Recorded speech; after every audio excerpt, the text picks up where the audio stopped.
ఎవరితో పయనమో ఎవరికై గమనమో ఎరుగని పరుగులో ప్రశ్నవో బదులువో. ఎన్ని కలలు కని ఏమిటి లాభం, కలలు కనులనే వెలివేస్తే. ఎన్ని కథలు విని ఏమిటి సౌఖ్యం, సొంత కథను మది వదిలేస్తే.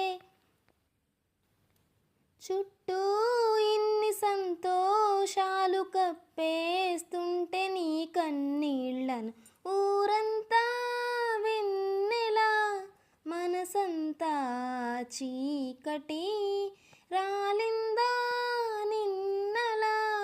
రేపటి కల ఒకటి జగమంతా వేడుక, మనసంతా వేదన.